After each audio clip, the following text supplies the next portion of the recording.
And good evening and welcome to the Geek Show. Hey! It is Wednesday. It is 9 o'clock somewhere in the UK and a different time elsewhere around the world. Welcome to the Geek Show, everybody. Hey! So first of all, Andy, how are you, sir? I am very well. I have a sore throat from abusing customers all day, but otherwise I am fine. Oh, was it your first day back? First day back today, so the abuse is back on. Live abuse at Worcester War Games. None of this virtual abuse shit. It's proper full-on live abuse. For their face now, yeah. You don't have to do it via email or text. No, up close and personal. Awesome. And our special guest tonight, all the way from Retro Attic Man Cave. Yes. I'm trying to read it behind you. It's Ram. How are you, sir? I'm fine, thank you. It's great. The shops are back open. Yeah, I think I've been to 3 shops so far, and 2 of them have been war game shops. Oh, look at you! So first of all, just welcome back. I'm glad you are healthy and with us.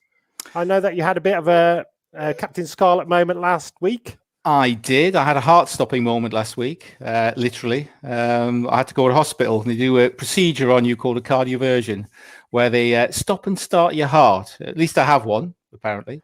But yeah, all went fine, and I'm back here in the hot seat with the Geek Show, and ready to geek out and chat to you guys. Awesome. Well, welcome back, and I'm glad you all are all well and happy and healthy. Brilliant. Cheers. All excited. So, Andy, what was it like back your first day back at school? Did you have to, we had a bit of a nightmare, to be honest. There was that lovely first day back at school smell, that kind of bleach and very cheap kind of domestos type smell as you get first day back at school. We had a few teething issues, a few hiccups where the card machine went down and then the EPOS system went down. So that was the first 2 hours of my day trying to get that to work. So any customers that haven't been watching that were in for the first 2 hours, I wasn't being overly rude. I was just trying to make it so everything worked. Right. If you're a new customer, that's not my normal level of rudeness. I'm normally much more rude than that, but I couldn't afford to spend time being rude to everyone on day one, unfortunately. Yeah. But next time you come in, I'll be extra rude to you. There you go. Brilliant. So I couldn't actually make it this last Saturday, as I've just been told off on the pre-show show. I will be there this Saturday. What time are you open on Saturday, sir? Well, for those that do turn up on a Saturday, we will be there for 10 till 3 on Saturday. So yeah, Wednesday, Thursday, Friday is 10 till 5, and then Saturday is 10 till 3, and Sunday is 11 till 3. Ooh, awesome. Brilliant. So the question that we're all excited about, did anything come in the post from last week's show? I was going to say, I have received that little baggie you sent me of what came in the post, and that was disgusting. Yes. And you should know better. Oh, sorry about that. Yeah, I should post that through the letterboxes. I say it's just a jiffy bag with some white gluey type liquid in it. That's what's coming in the post. Well, yes, we had obviously a big release for last week, which was the Cursed City. Hold on, let us zoom in. Oh my God. The pretty box of Cursed City. That is a big shiny box. Not as big as everyone thought it was going to be. I hear that a lot as well. But it is a hefty box. We had to post one out, and it was about 5 and a bit kilos. Oh my God. So it might not be the biggest box they've released, but by God, it's heavy. I've literally just taken the shrink wrap off mine in the pre-show, so I haven't even looked inside it yet. I know what's in there, but I haven't actually looked inside. How many toy soldiers do we get? Let's have a look. It will tell us on the back, I'm sure. Let my old eyes do my old eye reading thing. 8 heroes, and then a whole bunch of other stuff. Loads. I'm going to make loads would be the answer. I'm going to make 60. A prediction. There's 60. I was going to say I'm going to use the big 60. Red letters here that say includes 60 miniatures. I'm going to use that as my guessing as well. Yeah, I'm glad they put it in big red letters, so even Andy proof. Yeah, but I couldn't see that. I was looking down trying to count it up, and no, it just says 60 on it. So, my God! So I take it it's gone. Have people already been queuing outside the door, knocking on the door since about 7 o'clock this morning, waiting for their copy? Well, we were open on Saturday for click and collect, so all bar 2 copies went then. So everyone kind of we'd already had pre-orders, so everyone had been pre-ordering it, and then I think we've got 5 copies that haven't been picked up yet, but they've already been paid for. But otherwise, yeah, it's completely gone. But Wow. we do have it on very good authority from GW that it will be on general release like next week or the week after. So if you didn't get it, don't go mad and go scalping it on eBay and stuff like that. Just wait, it'll be out again, and it's exactly the same set. So yeah, just take your time, take a breath, and get it for a reasonable price. Wow. Is it possible? We've had a few people ask on one of the streams. Is it possible to show what is in the box? It is. It is indeed. I've taken the lid off. Hold on, Ram. I'm going to zoom in on it. It's nothing personal about you, Ram. Wow. I just want to. It smells good. It's got that kind of toxic tang to it of Chinese plastic. Yeah. Oh, yeah. A bit like a McDonald's. Yeah, but probably about the same flavour as well. Yeah. I'll just lick the outside of the cardboard. It'll probably taste a bit like a Big Mac. We need smell-o-vision. We do. To be honest, where I'm sat, probably not the best idea. Actually, some of these models are huge. These are some big models. God. I hadn't actually realised that. Where is he? There he is. Oh my God. That guy with the axe is massive. Yeah. I hadn't actually realised there were so many big guys in here. I knew there was a few, like the ogre and stuff, but that is sort of ogre size, isn't it? That is a big ass ogre. There's at least 2 of them. Ooh, and there's a big werewolf. Oh, this has got my attention. Talk amongst yourselves while I look at this stuff. That'll keep you busy for an afternoon. Yeah. So how many? Well, God, I mean, the speed I paint, that's my life. So, would go then. That's all you do with Skelly paints. Lots of contrast paint. Yeah. There's a streamy thing that I watch, which is the Hobby Room on Twitch, and Kerry, who does part of the stream, is currently going through this box, and she's using a lot of contrast paints for it, and she's having some good results for it. So yeah, contrast will be quite a good one for these. Not maybe for the hero characters, but at least for the general rank and file, like the skeletons and stuff. Yeah. I do use contrast paint on my Blood Bowl figures because I think I've developed my own painting technique, which is bizarre. Yeah, it works for me. I love the fact you skirted around the word style. Then I've got my own painting technique, not style. Yeah. I heard a route when I said I went shopping on the very first day on Monday. I went to 2 war game shops. The reason I went out shopping is to that's not very good, to get one of these. It's Wraith Bone. Wow, you found a Wraith Bone. I found 2, and they're both mine. And it's not, the colours aren't coming through very well, but apparently, and obviously Andy, you can probably back this up, these are like rocking horse, etc. They are hen's teeth. I've heard various stories of Brexit and COVID and all sorts of things. Donald Trump took them, or Banksy to do spray Russian painting hackers on walls. Yeah, Trump's using it for his hair. You know, which how he gets that natural finish to it. I mean, maybe you can advise, but I mean, I've been told if you can't get a hold of some of the base colours that the Games Workshop provide for the contrast, then switch to something like Army Painter and things like that, which unfortunately are having exactly the same problem. That's because everybody's buying them. We don't know. Obviously, we don't know. We don't have an official reason for why we suddenly can't get a hold of any kind of aerosols whatsoever in this country, other than if they're homebrew. We assume it's something to do with Brexit and maybe the import through customs of compressed gases and stuff like that. It's the only thing we can think of that could be a causing the issue. But Army Painter and GW both have theirs made abroad, so obviously they aren't getting new stock in currently. So as soon as GW ran out, everyone went to Army Painter, and now Army Painter have run out, and it's just become a bit of a nightmare of getting any kind of, mostly the blacks that people use, the black sprays. That's what most people want. So getting anything like that is quite difficult. But yes, for contrast stuff, Army Painter would normally be the go-to replacement because they have that kind of satin gloss finish. But yeah, getting hold of those, any light colours is quite difficult again.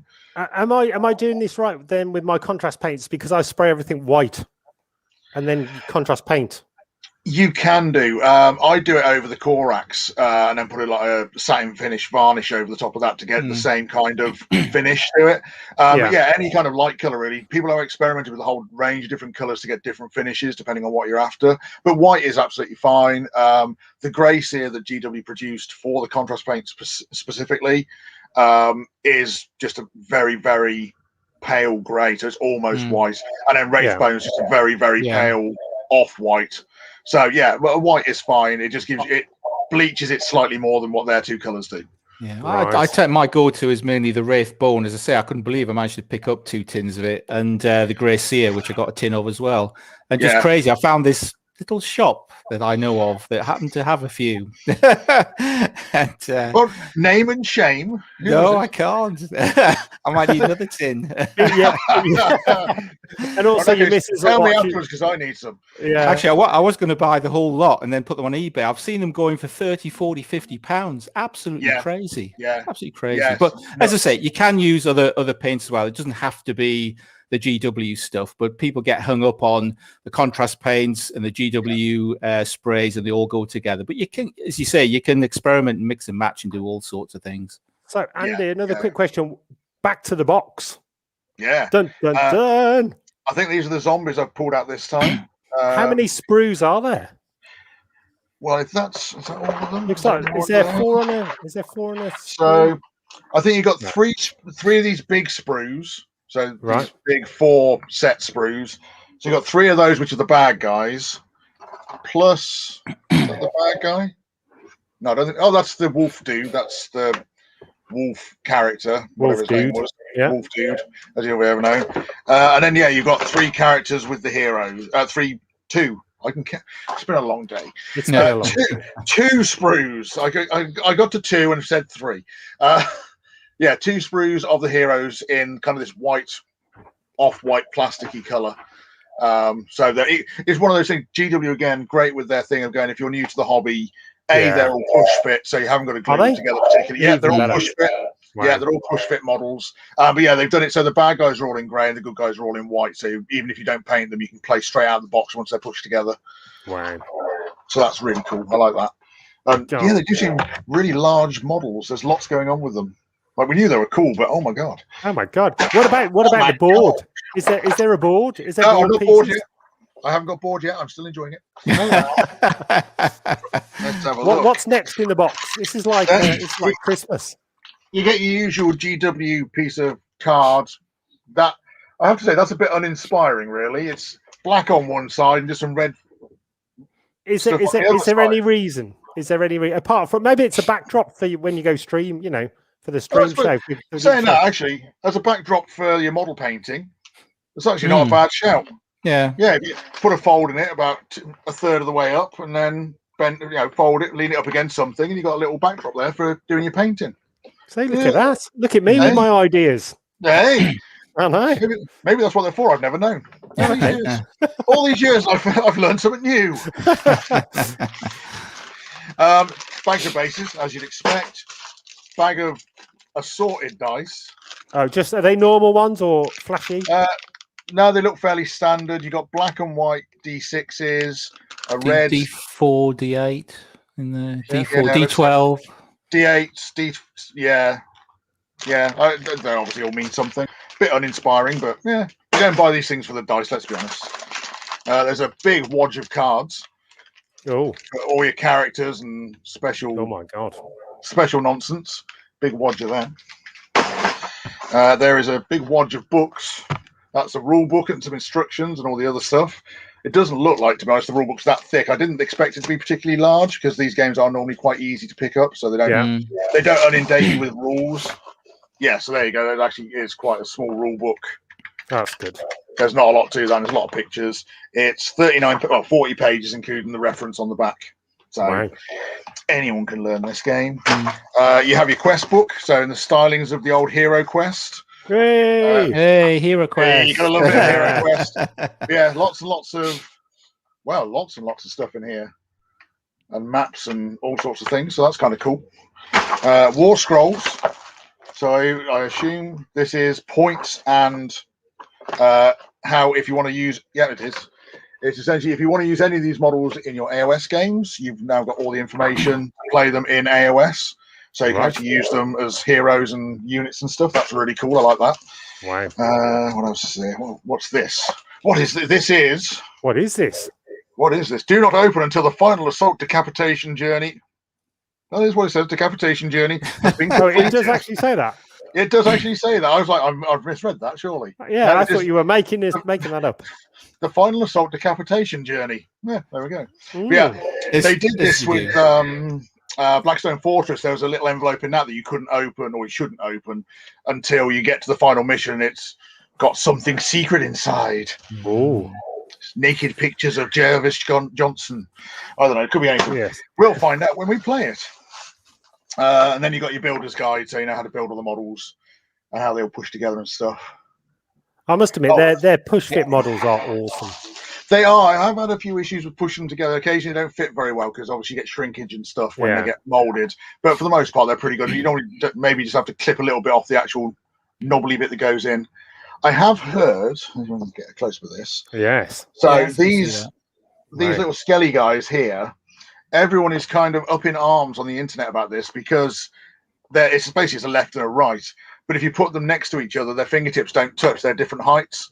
And of all the things for people to get upset about, to be honest, I understand completely. I want them to touch tips. Forget COVID and global warming.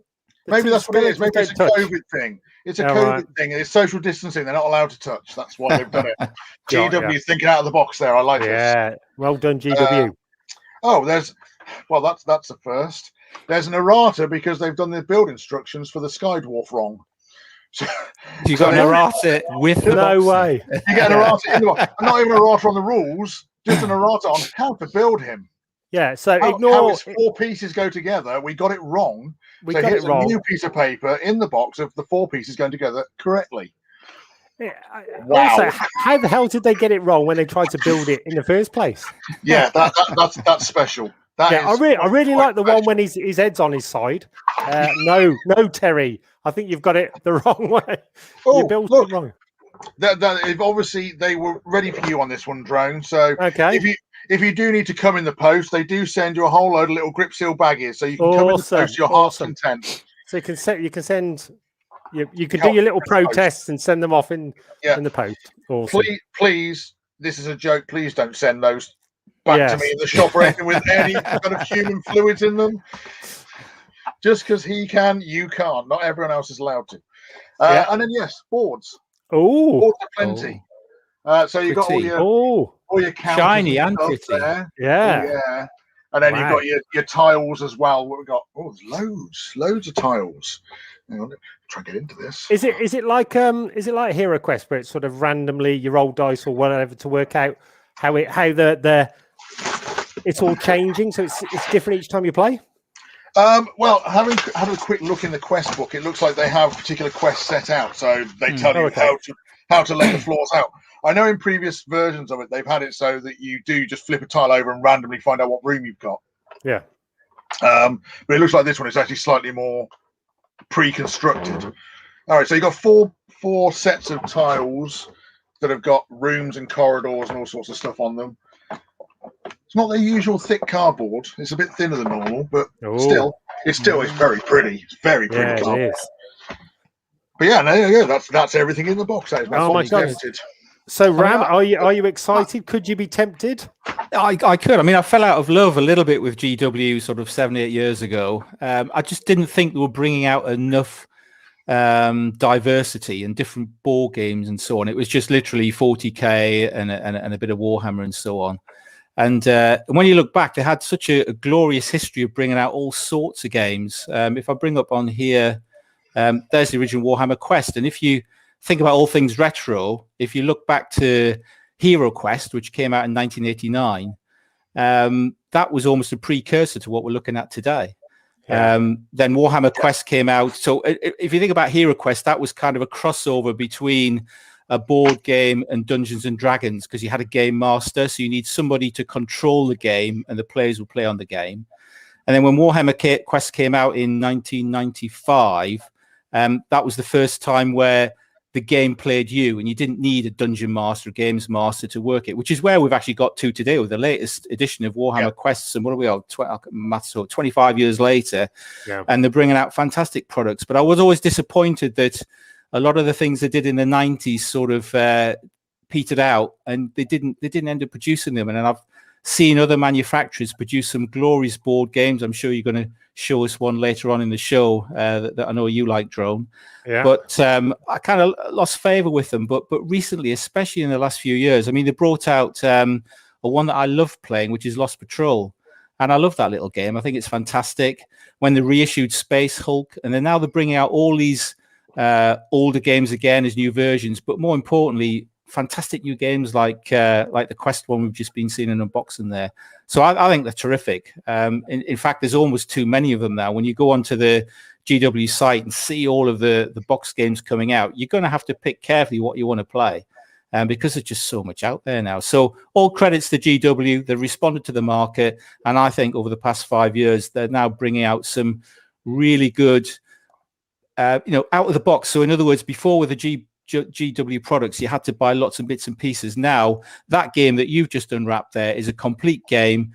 You bring it off the shelf, everything's there for you. And I think that's what people want. They just want to buy a box, take it home and play the whole game. Have all the figures, all the dice, everything in it. Maybe they're getting a bit of a hint from like Kickstarter and stuff like that, where some of this stuff has been like the whole box. You get everything.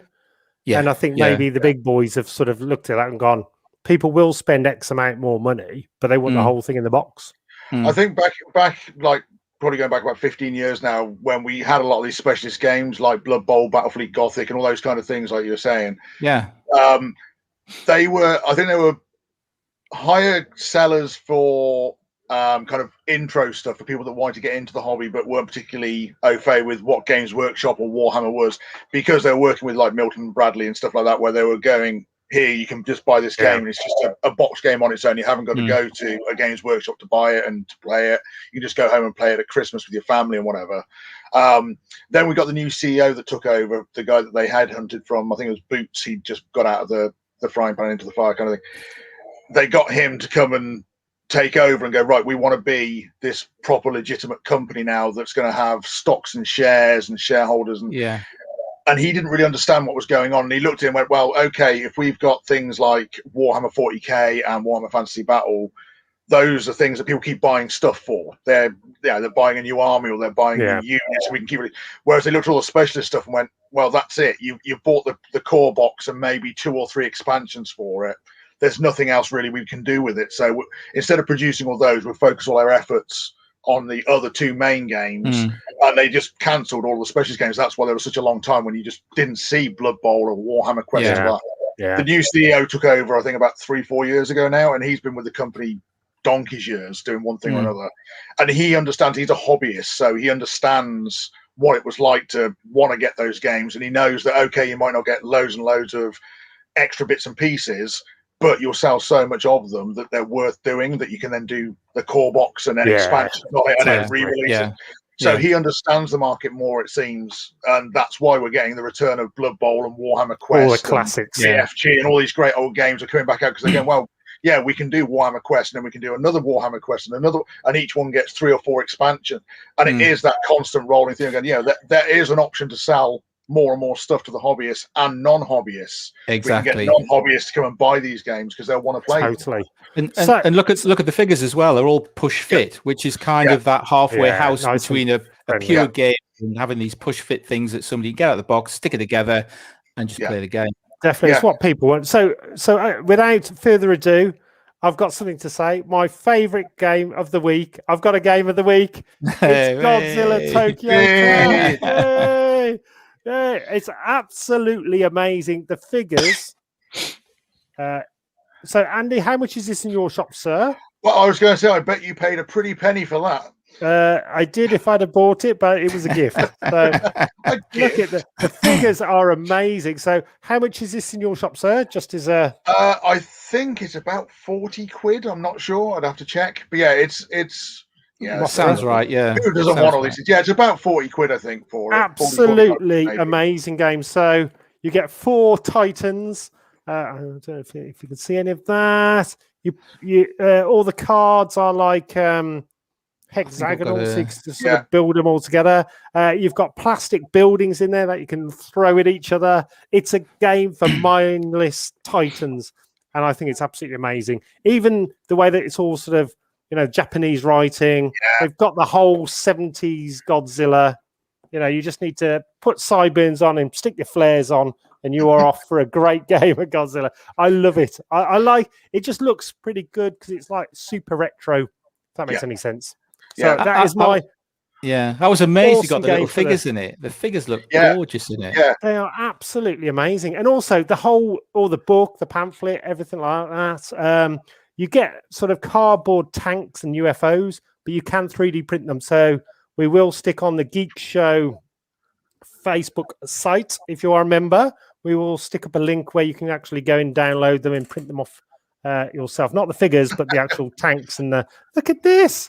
Seriously, awesome. I think it's Funko Games. So the old pop people have had a go at making a game. Awesome. So Ram, a quick question to you. What is your game of the week? Oh gosh, game of the week. Let me think. I mean, what I could do is provide an alternative to what you've been showing there, which was a Kickstarter a year or two ago called Pacific Rim. Obviously, it's a different level. I mean, the game that you just showed is a complete game. I think it's a decent price point for it. Pacific Rim by Riverhorse was brought out. It's got some great figures. The figures come pre-painted. The basic set comes with a couple of kaiju. There's one there. You can kind of see it if it'll focus in. Yeah. And that's one of the critters. I think that's about 110 millimeters in height. You've got Gypsy Avenger. I'll put that up there on the screen. These are not coming out very well. What I can do is show you it on the retro TV behind. Let's have a look. So we have here the model which is Gypsy Avenger out of the movie, and also the kaiju as well. If I could just find him and bring him up.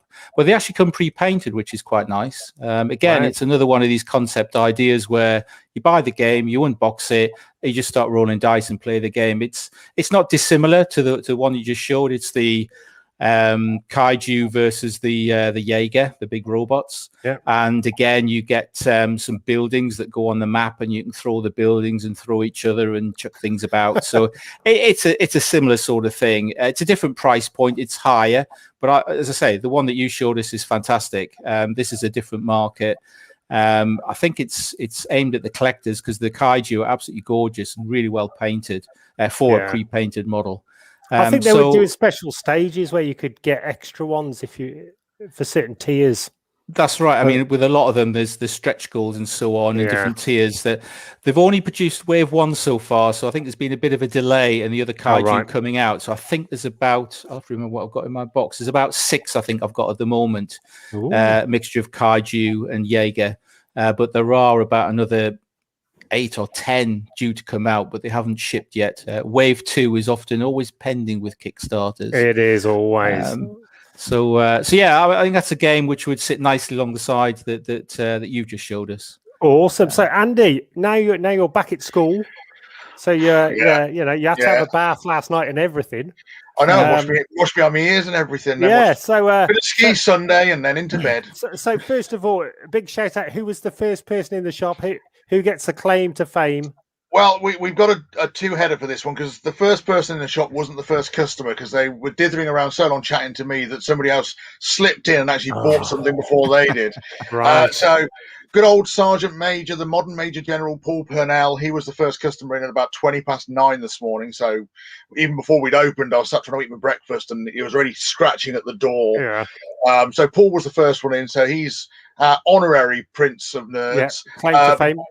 Dan Schofield Shaw, he was the first person. He rushed in, grabbed some paints, got me to the counter, and he was like, "Yep, sell me something. I want to be king of the nerds." He won it today. Well, so, he was first one in. Congratulations to Dan, king of the nerds, as you said. So, what is cool this week then? So, the game is gone ballistic. It's come, gone, and now on pre-order or back order again. So I think you can back order it through Games Workshop or through your local independent retailer if you want to. We've been told that we will be getting more copies, so we'll see about that. We never know. Big things for this week. We've had Bloodborne come out, the Bloodborne board game with I think 3 expansions so far for it, based on the video game, the console game of Bloodborne. That's again, it was a Kickstarter about 18 months ago. Was very very popular. Now been released. I think it's through Steamforge Games. Don't let that put you off. It is actually a very good game. Don't get me started. But yeah, that'll be my board game of the week. And then later on tomorrow, hopefully arriving in store for a Saturday release, we have Death Zone for Blood Bowl, the new book that we discussed on the very first Geek Show. Yeah. That's got your mercenaries and your extra team rules and extra pitches, along with the Blood Bowl Sevens pitches, which are coming out this weekend as well. Ooh. So not only can you get the rules, you get a pitch with it. The two teams from the two-player box are also coming out, the Nobles and the Black Orcs. We're getting those separate teams with dice and cards and everything else you normally get with them. So big Blood Bowl release this weekend. Big Titanicus release this weekend. We're getting a big box of Adeptus Titanicus Titans. I think there's one of each of the levels of Titans, all the way up to the big Warbringer Titan. And there's a bunch of other cards, and I think the rule book's out for the first time on its own, so you can actually play without having to buy a giant box set for it. And there is the one thing that a lot of people are excited about on the heels of Curse City is the Crimson Court, which is the vampire warband for Underworlds. They released the images for those guys a few months back now, and everyone went mad for them because they're very much in the style of the old characters from Warhammer Fantasy, where you've got Vlad and you've got Manfred and all those other characters. They're very much in that style, but kind of reimagined. So that's going to be a very popular one. So when you say this Saturday, does that mean they're going to come in like sort of Friday and they'll be available in the shop on Saturday? Yes, yeah, I think we're expecting our stock to arrive tomorrow. So yeah, by Saturday. I will say that a few of the things are on limited. So if you do want them, let me know as soon as possible. A few of them have already started selling out, just because again, GW can't hit the stock levels due to whatever reason. But a few of the things we've ordered 10 and we're only getting 5. So if you do want stuff, let me know as soon as possible because hopefully I'll still have enough stock left. Awesome, super excited. So what else has been going on in the shop then today? So any other mishaps apart from the card machine not working? Somebody woke you up while you were eating your breakfast or tried to ram the door in? Well, not technically not an issue today. It will be an issue tomorrow, and it was an issue on Monday. We all independent stockists will know this. When you get to be an independent stockist with GW, they give you a certain amount of product support. So the more of their stuff you stock, the more money they basically give you in product. So if you're going, we want to do tournaments or we want to like do a shop project, we want to build a table, you get X amount every year of how much money you can spend for free through Games Workshop. They'll send you stuff out for. That's good. And it's good of them. It is very good of them to do that kind of thing. And every year we kind of get to the end of it and go, send us 12 boxes of carrier bags. We'll just have that to use the money up. This year, we've got like a week left before we've run out, and I was like, I'll get some bits and pieces. And a couple of things people have asked me about, and I was like, yeah, I'll get this and I'll get that in. And I went, I'll get some Cadian shock troopers, like the regular infantry for the Imperial Guard. So when I sent my list in of what I wanted, I went, I have X, Y, and Z. Oh, whatever's left, please send me in Cadian shock troops. Thinking there'll probably be like 2, maybe 3 boxes. Yeah. I am expecting 31 boxes tomorrow of Cadian shock troopers. Oh my god! Apparently, I had a little bit more of my money left over than I realised. Yes. I have ordered 310 Cadian shock troopers. Wow! 31 boxes of 10 troopers. We worked out today that's 1,750 points. Oh my god! So wow! My nightmare of never having to paint another Cadian shock trooper after having done 2 big commissions in the last 12 months has gone horribly out the window, and now I've got 1,000,001 of them to paint. It's so you do commissions as well? Yes, yeah. I do commission painting. We've got a whole bunch of people in the store that do commission painting. So if people do want stuff painting for them, let us know. We can work it out to varying different levels of quality as well. So if you just want tabletop standard, we can do that. But if you want display standard, we can do that as well. And anywhere in between to suit. Wow. So Ram, are you a keen painter as well as a gamer? I do a bit of both. I must say I do get commissions now and then, which just helps me. I'm more of a gamer than a painter. Although, as I mentioned, I was out on Monday. I've just bought a whole pile of contrast paints. Next time you have me on the show, I'll show you what I've been doing with it. I've just acquired a couple of GW board games, which I'm not going to reveal yet, but they come with some really nice figures. Andy might be able to guess, but he can't say. Anyway, I'm going to start painting them up, so there'll be a bit of fun. And GW also bringing out 3 more similar box games this year, one of which is in the same series. So I can talk about them some other time. But I do enjoy painting. One of my favorite parts of the hobby is actually customizing. So I'll do my painting because I want to take a model and like change it around and make it different and add some bits on. Kit bashing, basically. I love doing a bit of kit bashing, which then forces me to paint because I want the model done and completed. But as I say, I would use services like Andy as well, because often I've got too many games I want to play, and I love to play games with painted models. I hate playing with grey plastic, so I just haven't got the bandwidth to paint all the figures that I want to play all the games for. So I'll paint some myself, and others I'll get painted for me. Yeah, that is the constant problem of going, yes, all these wonderful new games, and you get how many models in there, and then you realise, well, actually, now I've got to sit and paint all these models. Yeah, we do get that a lot in store when we get overexcited about a box, and then you realise just how much is in that box. So my goal for next week, I'm going to set myself targets now. I'm working on the comics all done and all that lot. And off to the printers. I am now finishing off the new album, but I am going to paint one of the Space Marines, and I'm gonna show it next week on the show, and I'll let Andy give me some critique. Ooh. I enjoyed painting the aliens. That was good. And my Blood Bowl figures, I've got my own technique, as I said. Not sure if it's right or whatever, but I've got a way of doing stuff. And how are the Marines? How are the Colonial Marines? Yeah, that's what I'm gonna have a go at painting one of those. One of those. Okay, just one. I thought maybe they're all done by now. No, I've got. Which one did you want to have a go at painting? You wanted? Either Vabowski or Crow. One of the secondary characters, Dietrich, maybe. Bring one I can do a little tutorial then. So if you're not too sure what you're doing, or all of them, and you can do all of them. Yeah. So see how I did that? See how I did that, Ram? I was like,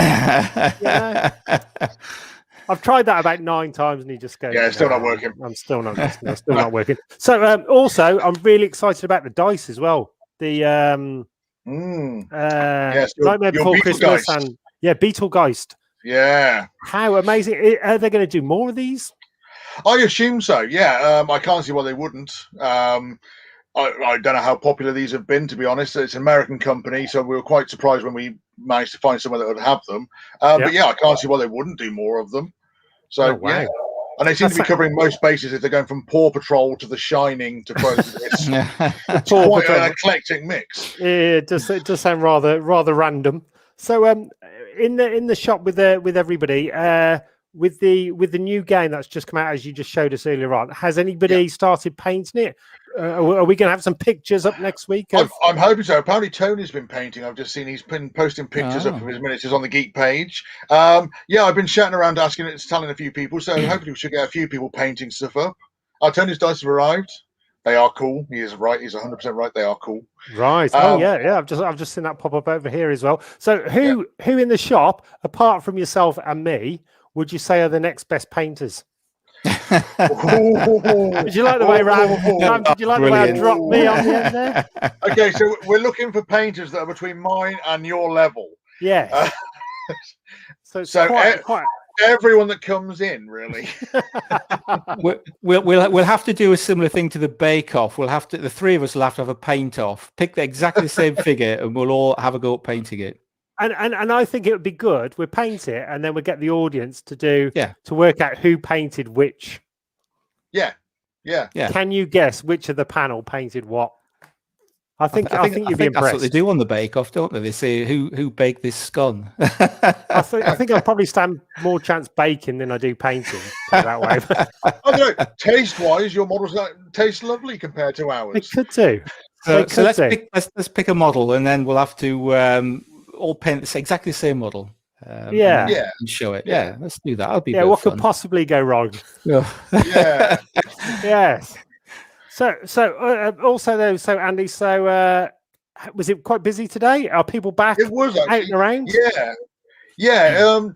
It was a weird one today. Actually, I knew we'd have a few of the locals coming in. It was a lot of it was a case of who would we see that that aren't at work. So I was expecting to see most of our teacher customers coming in because obviously they're still on half term for the most part.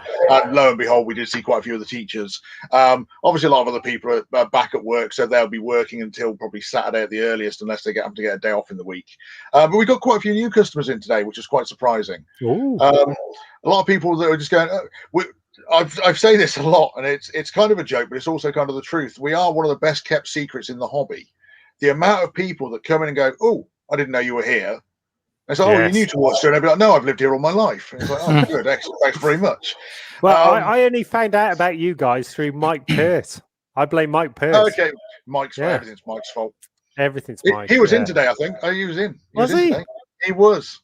Yeah. He was buying. I think he was buying Legion, as I recall. Oh, yeah, he's a massive Star Wars Legion fan. Yeah. I think he bought some. I think it was Inferno Squad. He bought a box of and some paints. Is there any new Legion stuff coming out? Weirdly enough, I haven't even opened the boxes today. That's how busy we were. I think I had some of the play mats came in that were supposed to have been out 2 years ago. Oh yeah, I remember. Yeah, actually finally arrived. So I think there's like Celeste and Hoth and somewhere else, maybe Endor. So we've actually had the new mats come in today. We've had a couple of releases over lockdown of like Lando and the blue guy whose name completely escapes me. Morph. No. Morph. Yes. Chaz for the Rebels and Morph is an Imperial. You've outed him. I think that sounds about right, doesn't it? Yeah.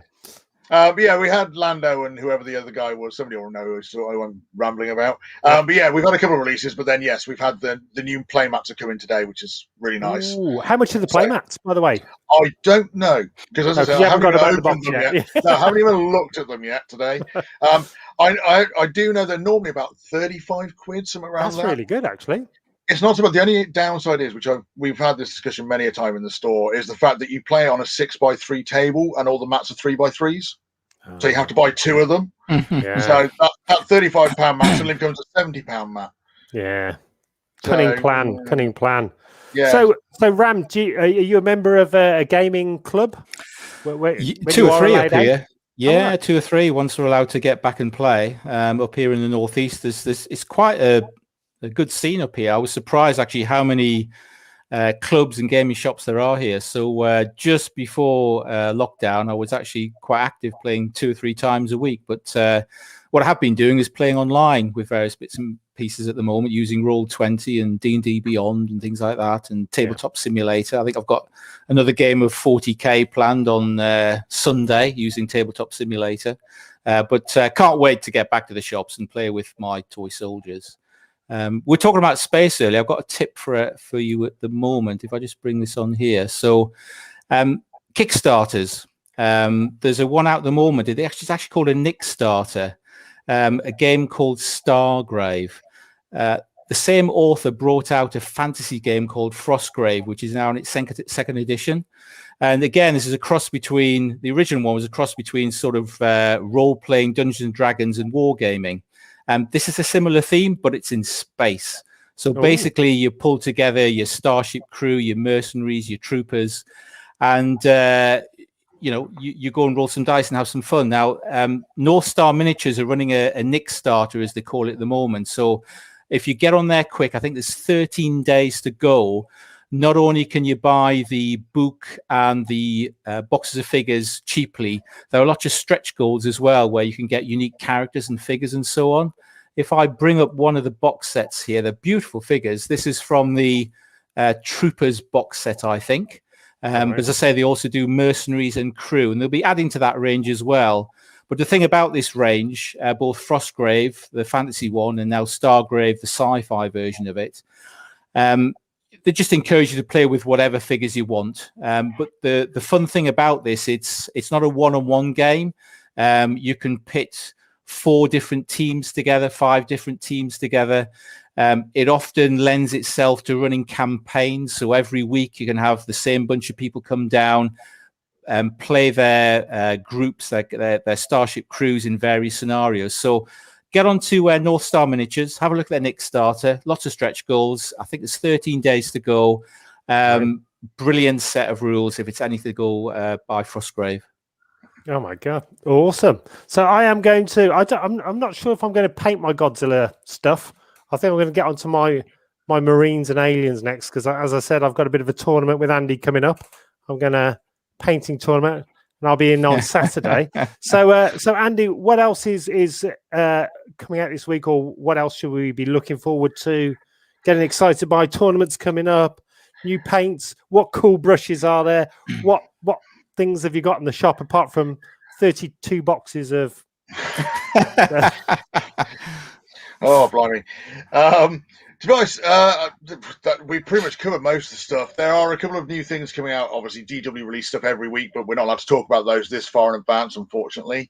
Other than things that they've already released, which everyone has seen. So we know there are some new skeletons coming out, some new zombies and stuff coming out as well. But otherwise, there's most of the other stuff is kind of all in that holding pattern of when's it coming out. Right. We assume it's all sat in a Suez Canal in a giant container somewhere, just trying to get past going, we will give you your stuff when it arrives.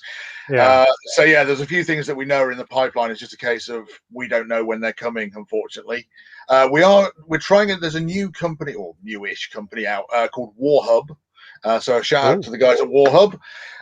They are essentially a wholesaler, but they're also a retailer as well. So they do a lot of stuff online.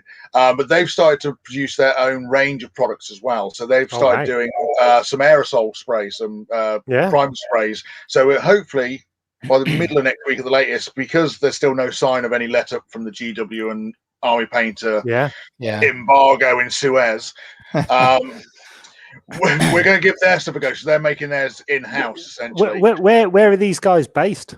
He did tell me, and I can't remember. Is it UK based? Yes, UK based. They're a UK based company. Yeah. Wow. I want to say Milton Keynes, but I could be completely wrong. No, it wasn't Milton Keynes. That was something else. I don't know. He did mention to me where they were from. They are UK based, but yes, I think they've produced a black and a white spray so far, and they've just announced the release of a grey spray. Their plan is to do a spray that's equivalent to each of the GW base colours. Oh wow! So Fiston Red, Corn Red, all these different things. In the long term, they're looking to produce a range of sprays that are exactly the same as those. So rather than having to paint everything with a base paint, you can just spray it. I have seen a few reviews of it. There is a comparison video on YouTube of them versus Army Painter versus GW, and they do look very, very good quality paints, to be fair. It's a slightly larger tin, but it's about the same price as the other guy's tin. So we're going to try and get some of those in for next week, all being well. And then hopefully we can let you know what they're like, and we should then hopefully be able to get just whenever we want to, more sprays. So brilliant. We'll have to try and get them on the show one of the weeks. Yeah, absolutely. What they're up to, what they're making, what's in the pipeline. Yeah, I think they're planning on doing quite a lot of stuff like that. I know there's quite a few products that they've already kind of started working on. So yeah, we'll see what they can get from them and get them on here, and they can come and advertise their own stuff.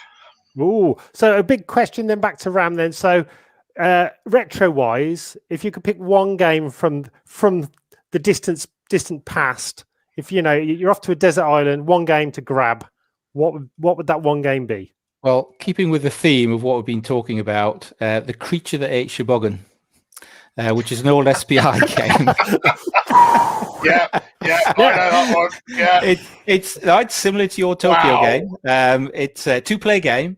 One person plays the kaiju, and the other person plays the city. So he has at his disposal fire engines and troops and tanks and soldiers. And it's just a simple, fun game, and it just makes me chuckle when I play it. Brought out, I can't think what it was brought out. About late 70s, 79 seems to ring a bell. It's another one of SPI chit games. You get these little cardboard counters.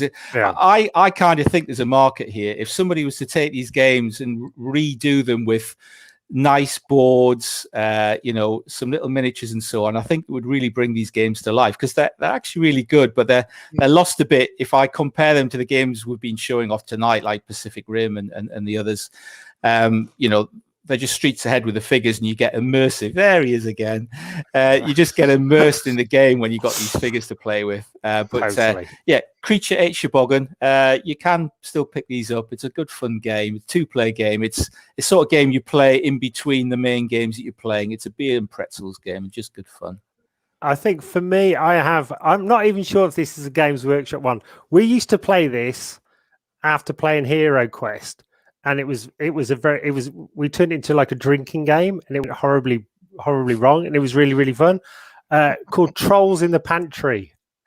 Yeah. Do you remember that game? Yeah. There was a series of them, wasn't there? Because there was Trolls in the Pantry, and there was the Bugman's one. It was ones that I think they were exclusive to like GW Nottingham or something like that. And they did a whole range of these little games that are quite sought after now.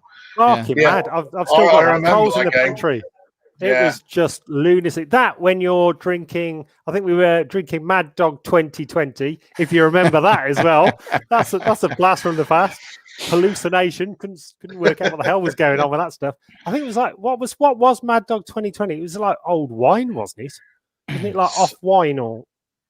It's one of these some sort of food colour. God knows what. Yeah. I think it'd been drunk 3 times. It had to be passed through the human body 3 times before it could be bottled or something. Yeah. So that's my fond memories of youth of playing Trolls in the Pantry while drinking Mad Dog 2020, and then possibly being violently ill for weeks and weeks afterwards. So Andy, what would be your blast from the past? I would go with. I think it was called Ghost Castle. Ghost Castle was the one where you had the little cardboard children. They had to go through the haunted house. Yeah.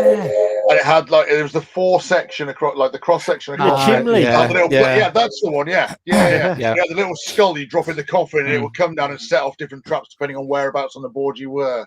Had many an hour spent playing that as a child with friends. We've actually got 2 copies of it in the shop for playing because one of them was missing the skull, so we had to get a second copy. But every now and again we crack that out and we have a good laugh with it. So it's still fun. It brings back those memories of the halcyon days. So yeah, that's what I go with. I must admit that was a classic game. Also, you've got such a massive load of your own games in store. Yeah. So out of that lot, what is your prized possession out of that? I've seen that. I've eyed up. You've got some Dread games. Yeah. We've got a couple of Dread games.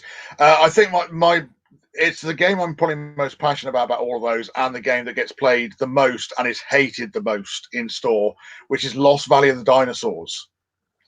All right. And again, that's about the same era as Ghost Castle and Thunder. Oh, is he still there? The Road and all these kind of games. Yeah. Oh no, he's the ghosts have got him. The ghosts have got him.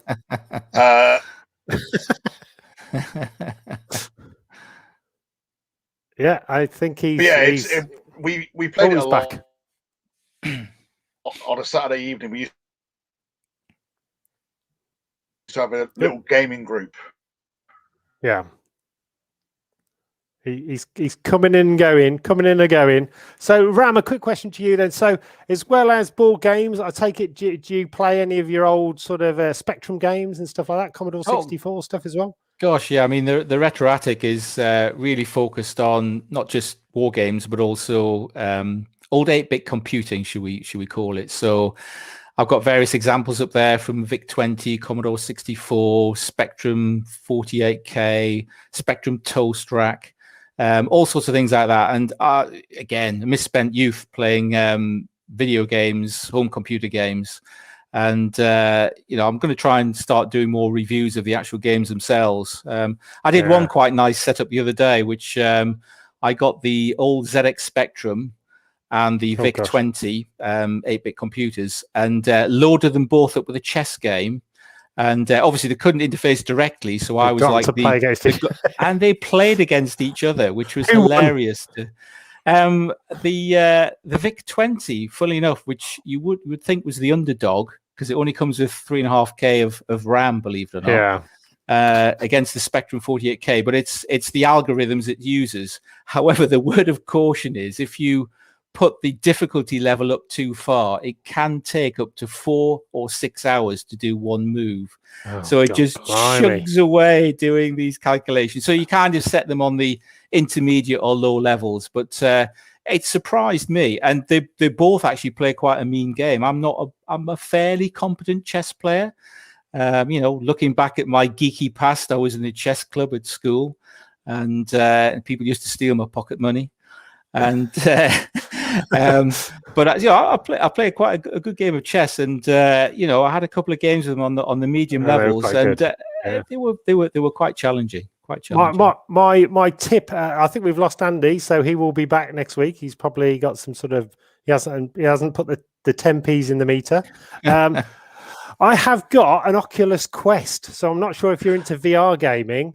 It is an absolute awesome piece of kit. So it's owned by Facebook. There's an Oculus Quest 2. You can get the 2 for $299. It's standalone. You don't need a PC. You don't need to tether it. The games are stunning. But what I did find out that you can do with it, there is an app called Big Screen, and it feels like you're sat in a giant cinema. Wow. And there's loads of different cinemas, and it is awesome. So you've got virtual popcorn, so you can shake your popcorn or throw it at people in front. You can if you all hire the same film, there are some free ones as well, and they've got like a lot of the SpaceX launches for free. You can sort of have your own group of people in your own cinema. Oh, he's back. But also you can actually load your own films onto it and watch them. So I'll have to look into that. As I say, I like my retro stuff, but I love modern technology as well. Yeah, I mean, what geek doesn't? I like everything. So I was just saying, Andy, about I'm loving my Oculus Quest. I don't know if you've ever had a go with Oculus Quest, the VR headset. I haven't. I've always wanted to have a go with it, but I've never actually had the chance to. Oh my god! I might bring mine down on Saturday so you can have a quick whop with it. Oh, he's definitely not coming in Saturday now. It is amazing. And he'll come on buggy. as I was saying to Ram, that you can actually load your own films on it, and there's an app called Big Screen, and it looks like there's like 10 different big cinemas that you can sit in, and you can watch this stuff on massive screens. So it is just bizarre, and it works really well. So and Andy, we could go on a virtual date to the cinema, you and I. It is amazing. Romantic, like Aliens or The Thing. Exactly, yeah. But it's because it's in VR as well. They said the 3D films are stunning. Honest, I bet they are. Yeah. Do you have to wear 3D glasses inside the Oculus then? To get it to work, cardboard ones. I don't know. I don't think so, but I'm liking your train of thought on it. So I take it because I mentioned Trolls in the Pantry. You ran off to have a quick game. That's why you sort of jumped off. The troll was in the pantry. The troll was in the pantry. Yeah, so I just dropped a troll off at the pantry, and now I'm back again. Brilliant. I had to change the cat in the wheel. I don't know what was going on with it. So is there any other news? So as we found out that spray cans and stuff, there's a bit of a bit of a loss of at the moment, a lack of stock worldwide. Yeah. What about paintbrushes and all the rest of it? Is there what else is hard to get? That's hard to get. That's what we need. Yes. That's nice. Most other stuff seems to be fine. I know GW are having a few issues getting stock to demand, so they're having to cut people's shipments and stuff. We imagine it's because they get a lot of their stuff, a lot of their printing done in Germany, we've heard. So we assume they're having a similar issue with that. They can't get stuff through customs or whatever, or they're just looking going, it's not value for money anymore. So they're having that issue. And I think a few of the other companies might be, but most things are in-house for GW because it's all made in Nottingham, so it's not too bad. It's just the case I don't think they can get the packaging for it. So the boxes or whether it's the manuals and instructions and stuff.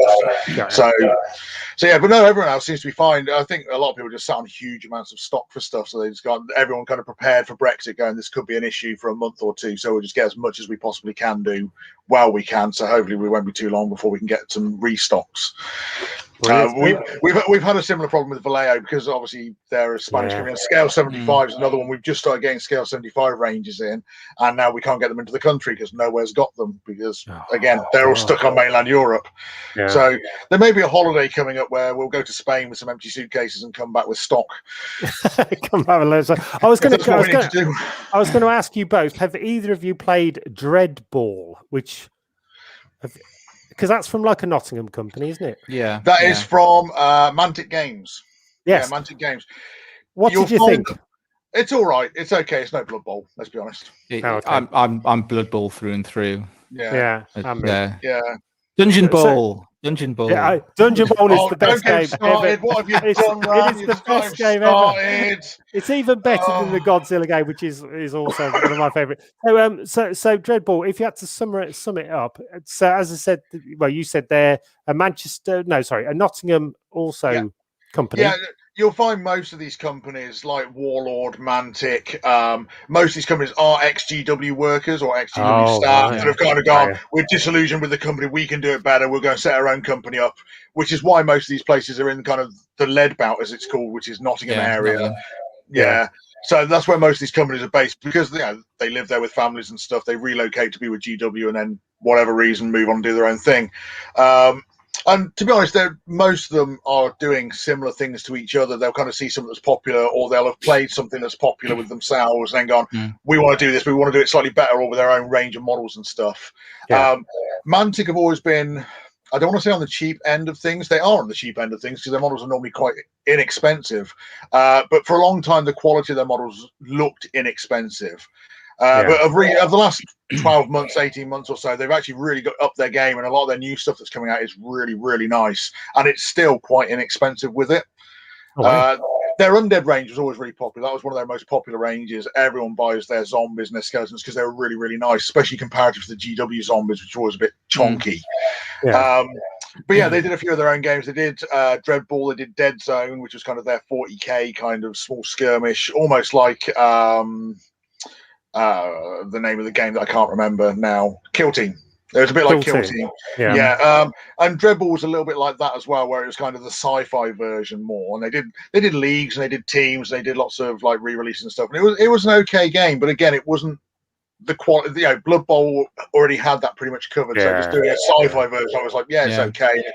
But yeah, it was okay. Well, I've got a huge amount of it in the shop. Somebody used to work for them as a rep.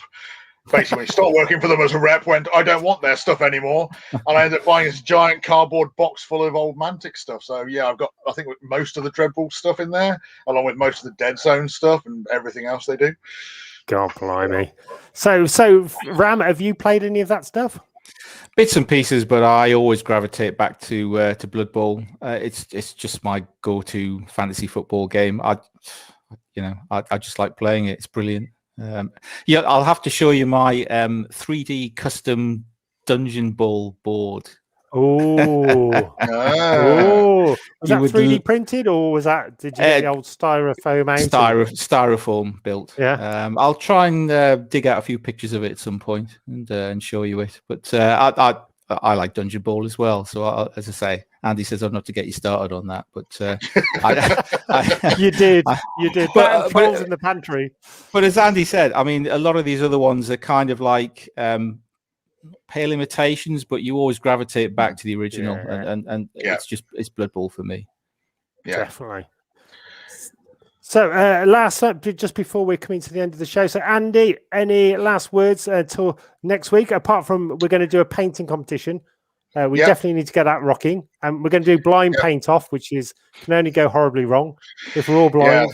To be honest, I've seen your painting. It looks like you've been blind for years. It does actually. You've got a head start on all of us at that point.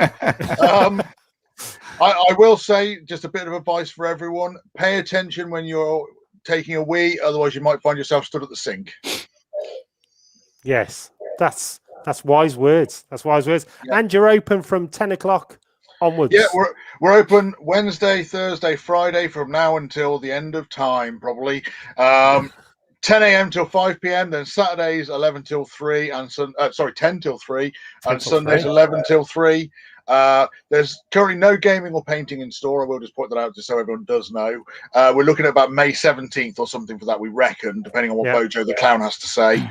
But yeah, we're thinking May 17th. May 23rd, which is the first Sunday afterwards, we're looking at maybe doing some kind of 40k mini game event day or something, so keep your eyes peeled for that one. But still, we're open normally, so come down, have a look around, come and have some abuse, and come and hang out. That's fine. Hang out. Just don't bother bringing paint or models with you, because you can't do anything with them at the moment. Do people like to have their own sort of seat? Do they like? Well, no, I normally sit there. There is a little bit of that. Well, I can say definitively yes, because don't sit in my seat. To be fair, if you sat in my seat, you clean up the damp patch yourself. You brought it on yourself. There's no one else to blame but yourself. Yeah. If you soak up all that damp, I'm just going to re-wet it. So Ram, over to you. Any last words? Well, first of all, it's awesome to have you back, sir. Thank you.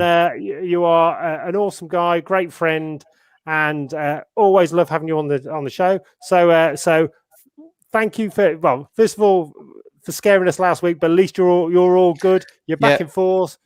So any final words to your adoring fans? Yeah, I mean, there was somebody on the Facebook page asking about space combat games. So what I suggested to that individual was A Billion Suns, which is Osprey Publishing, the same company who is bringing out Stargrave. Billion Suns, one of the nice mechanics of this is you can actually play it solo. So you can play it with other individuals. Another strange mechanic of it as well, you can actually play on more than one table. So you can actually set up 2 or 3 tables around your room and use jump points to get from one table to the next, which I thought was pretty cool. Right. You can use whatever ships you want with it. A lot of people are using 3D printed spaceships. So the book's quite cheap. I can't remember the price. I do have my copy here. I won't put it in front of the camera because I'm getting a lot of bleed at the moment. But 10 or 15 pounds for the book, 3D printed spaceships, really small buy-in. If you want to have a good, fun sort of space combat game, you can't go wrong with A Billion Suns. Wow. And they're also the same company that released my also other favorite game, Gaslands, which is amazing. And again, they never bothered with models. You think that they release a book for like a tenner and go, just use toy cars. Osprey Book Publishing Company, I mean, they just churn out rule sets like there's no tomorrow. I must have about 20, 30 rule sets on and I've only got a small fraction what they produce. And they produce some awesome games. You just mentioned Gaslands as well, which is now in its second edition. Refueled, isn't it? Yeah. Refueled, I've got that over here somewhere. Yeah. Amazing. They produce some great games. So again, I always look to see what they're bringing out. And as I say, final thing, look on the Kickstarter for Stargrave. I think that's top to be quite a popular game this year. So, from me, guys, thank you very much for everybody joining us. It's been awesome fun as always. I want to get a Worcester Wargaming staff T-shirt. Look at that. I want one of them T-shirts. I want to pretend that I belong somewhere. So, because also I could be like the Saturday boy and people could come in. I could give them abuse like Andy does, but obviously not as good as Andy's abuse. And then I could give them tips on painting. But like, to be fair, you're very much like the Saturday boy we have at the moment. He doesn't turn up either. He's bloody useless as well. Yeah. Awesome. So any ideas of what games we're going to talk about next week? Or should we get the people to post up your favourites and what we can talk about on the Facebook group? And we will. Let's talk about RPGs. RPGs are a big thing at the moment. I think that's worth a shout out because there's a lot of stuff going on with RPGs. And prior to lockdown, it was probably one of the most popular things we actually had going on. We had so many groups doing RPGs that it's insane. And obviously, a lot of people have carried on with that with Roll20 and things like that because it's ideal for that kind of thing. Brilliant. And obviously, once we can start gaming in store again, we'll have all the RPG players back in. Okay, let's bring it on. So RPG week next week. RPG. Awesome. Well, thank you very much, everybody. Have a wonderful evening, wonderful week, and get out there, go shopping, but safely with your masks on, etc., and support your local stores. Yeah. Awesome. Exactly. Yes. And we will see you next week, guys. Love everybody. Cheers. Bye. Bye. Bye.